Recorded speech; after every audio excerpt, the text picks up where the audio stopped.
Panorama group, जो सोचता है वो करता है। एक बिल को लाया गया था लोकसभा में, जो वक्फ संशोधन बिल 2024 था, और विगत दिनों में उसके लिए जेपीसी बनी और जेपीसी लगातार उसकी जांच कर रही है। हम अपने लोगों को भी सुन रहे हैं, सभी जितने भी उसके स्टेक होल्डर हैं सभी की बातें भी सुन रहे हैं। पटना के बगल में फतुहा है, फतुहा के गोविंदपुर में एक इसी समय 4 जुलाई 2024 को एक मामला आप सभी पत्रकारों की मेहनत से सबके सामने है। इसमें पटना के डिस्ट्रिक्ट मजिस्ट्रेट के यहाँ से सीधा ऑर्डर हुआ कि 30 दिनों में आप वहां पे जो हिंदू रहने वाले थे और कुछ मुस्लिम रहने वाले थे, उन सभी को सीधे आदेश दिया जाता है कि 30 दिनों के भीतर आप अपना घर खाली कर दीजिए। यह सारी संपत्ति वक्फ की है, और जो वहां हिंदू रहते थे वह यह उसका खतियान है। यह खतियान 1910 का, अर्थात 1910 के भी खतियान में हिंदुओं की जमीन बिल्कुल साफ तौर पर अंकित है कि यह सारी संपत्ति हिंदुओं की है। इसके अलावा बिल्कुल ही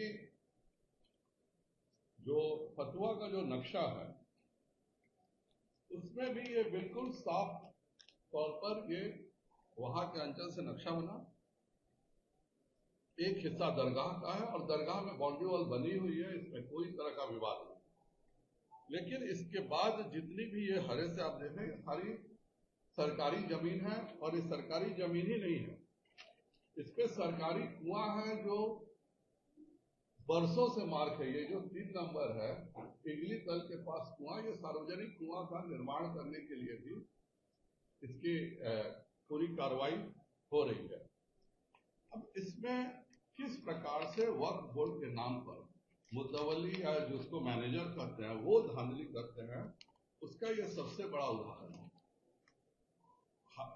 पटना के डिस्ट्रिक्ट मजिस्ट्रेट के द्वारा जो कागज दिया गया बिहार राज्य सुन्नी वक्फ बोर्ड के द्वारा, बहुत ही अफसोस से मुझे कहना पड़ रहा है, क्योंकि बिहार राज्य सुन्नी वक्फ बोर्ड एक जिम्मेवार संस्था है और उसको सोच समझ के कोई कागज देना चाहिए। उसमें उनको कहा गया कि खाली कराइए। अब जिसको ये वक्फ की संपत्ति कह रहे हैं और वहां का मुतवल्ली जो वहां का वार्ड पार्षद है बबलू, उसके कहने पर यह जगह को सुन्नी वक्फ बोर्ड ने कहा कि यह जमीन वक्फ की है। यह अंचल का सबूत है कि यह वक्फ की नहीं, बबलू खान ने इस पूरे जमीन को अपने नाम से कराया था।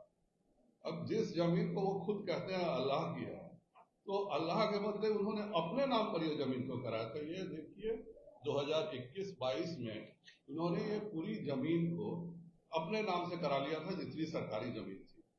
उसके बाद वहां के गांव वालों ने जब सीओ से नापी कराया, ऐतराज किया कि यह कैसे हो सकता है, यह सार्वजनिक जमीन है, 10 वर्ष उसका सड़क नहीं बनने दिया जा रहा है। सड़क पे एक चबूतरा बना दिया गया था जिसको न्यायालय के आदेश से तोड़ा गया, और कोरोना में उनके पिताजी इंतकाल करते हैं तो जानबूझ के सड़क पर ही उनको दफना दिया गया।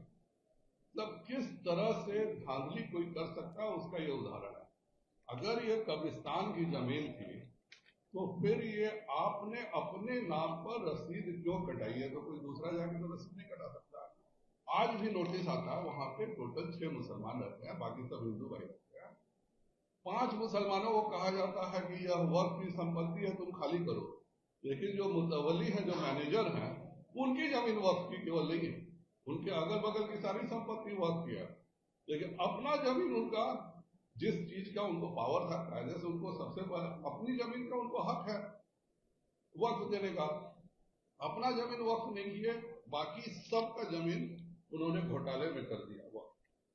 इसमें सबसे दुखद बात यह होती है कि इसमें सुन्नी वक्फ बोर्ड भी कहीं ना कहीं संदेह के घेरे में है। ये मैं बहुत अफसोस और दुख के साथ कह रहा हूँ, क्योंकि बिहार राज्य सुन्नी वक्फ बोर्ड एक जिम्मेवार संस्था है और उन्होंने ये 23 में आदेश निकाला कि यह जो जमीन है यह आप वक्फ की जमीन है। जब उनसे मांगा गया कि बताइए कैसे वक्फ की जमीन है, ये सुन्नी वक्फ बोर्ड का ही रजिस्टर है, मेरा नहीं है। इसमें एक बिल्कुल साफ खंड है कि name and address of person और मुतवली हु रजिस्टर्ड और created the Waqf, origin of the work with name and address of dedicator। अब सुन्नी वक्फ बोर्ड इस जगह को खाली रख करके यह दे, अर्थात सुन्नी वक्फ बोर्ड को भी नहीं पता है कि यह जमीन उनकी कैसे है, और उसके बाद आप सभी हिंदुओं को कहिए उस इलाके से कि तुम खाली करके भागो। और यह सुन्नी वक्फ बोर्ड को इस तरह की घटनाएं बहुत ही बदनाम करती है। मैं बिल्कुल स्पष्ट शब्दों में कहूंगा, जो जिम्मेवार लोग हैं उन सबों को यह समझना चाहिए कि किसी भी हिंदू की जमीन छीन करके कभी भी ऊपर वाले से आशीर्वाद नहीं मिलता। आप अपनी जमीन दीजिएगा दान तो आप ऊपर वाला आशीर्वाद देगा, दूसरे की जमीन जबरन कैप्चर करके दीजिएगा। यह कोर्ट से उन लोगों का जमीन है। 3 बार बाजार समिति के नाम से 74 में 76 में हर साल उनको मुआवजा भी मिला है, कोर्ट से मुआवजा मिला है। और उसके बाद आप कहते हैं कि ओरिजिन ऑफ नो। 3 बार इन लोगों ने उसी जमीन पे जिसका खतियान में नाम है उसको 3 बार सरकार ने मुआवजा दिया। आज भी सरकार कहती है कि नहीं यह सार्वजनिक जमीन है। बेचारा मैं गया था उस स्थान पर, रोड की दुर्दशा देख करके मुझे खराब लगा। उस किसी सड़क को नहीं बनने देते हैं। सरकार का कुआं है, सरकारी कुआं का जीर्णोद्धार का पैसा सरकारी कुआं नहीं बनने देते हैं। और एक व्यक्ति कितने, उसी तरह से फतुहा में एक और स्टेशन रोड पर जमीन है, पूरी जमीन सरकार की है, बिल्कुल नक्शे में साफ साफ रेलवे स्टेशन के पास लिखा हुआ है कि यह सरकार की जमीन है। एक व्यक्ति ने क्या किया है कि जानबूझ के नहीं ये सरकार का नहीं है, ये कब्रिस्तान का है, और कब्रिस्तान नहीं बना है, 12 दुकानें बना दी गई और 12 दुकान पर से उसको पैसे वसूले जा रहे हैं। और जब पूछा जाता है कि भाई ये कैसे जमीन है, ये आदमी क्यों, कौन होता है किराया कलेक्ट करने वाला, तब सुन्नी वक्फ बोर्ड कहता कि नहीं हम इस आदमी को नहीं जानते। तो ये जो विसंगतियां हैं इस देश में, कानून बनते हैं, कानूनों में संशोधन होते हैं, लेकिन मैं बिहार सरकार से भी अपील करूंगा कि इन सब बातों पर ध्यान रखें। और दूसरा, मुझे शिकायत एक और भी बहुत बड़ी है और बहुत जिम्मेदार व्यक्ति से यह शिकायत है। चाणक्य लॉ यूनिवर्सिटी देश के सबसे अच्छे संस्थानों में से एक है और उसके वाइस चांसलर है फैजान मुस्तफा साहब। उन्होंने, मैं खुद देखा हूं मीडिया में, उन्होंने झूठ बोला है कि आप अपील कर सकते हैं हाईकोर्ट सुप्रीम कोर्ट में। एक किसी का 10 कट्ठा 15 कट्ठा जमीन क्या होगा तो वो हाईकोर्ट जाएगा कैसे?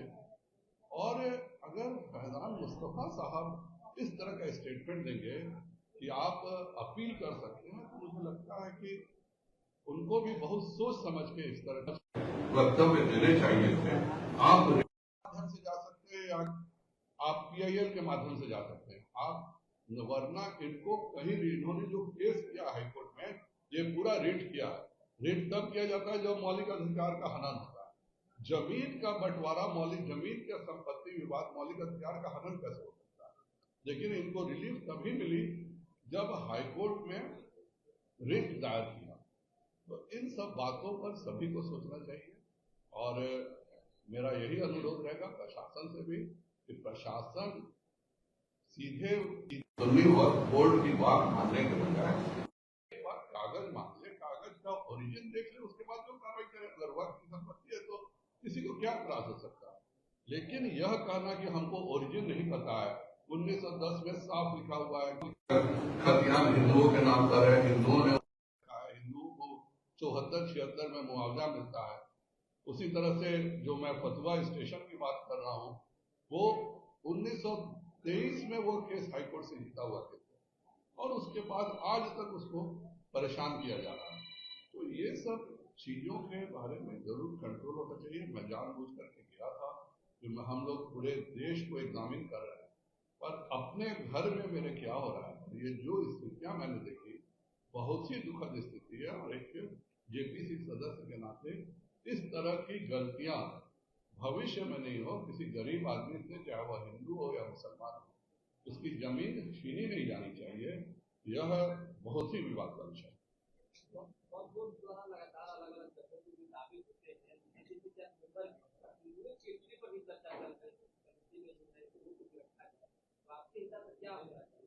देखिए, जेपीसी में बहुत सारे संशोधन है, 44 संशोधन है, 11 संशोधन थोड़े से विवादास्पद भी है। यह संशोधनों की चर्चा जेपीसी करेगी। जेपीसी में जो भी निर्णय होगा, हम सभी 31 सांसद एक साथ बैठते हैं, जब निर्णय करेंगे, जब वह निर्णय लोकसभा के पटल पर जाएगा, तो लोकसभा पटल पर आने के बाद सबसे पहले मैं लोकसभा पटल पर आने के बाद सबसे पहले आपको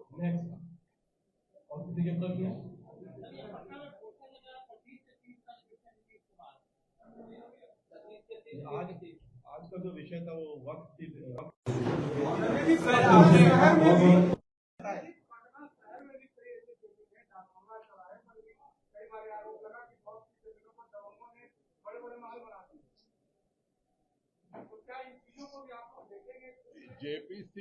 जेपीसी खुले मन से सभी चीजों को एग्जामिन कर रही है।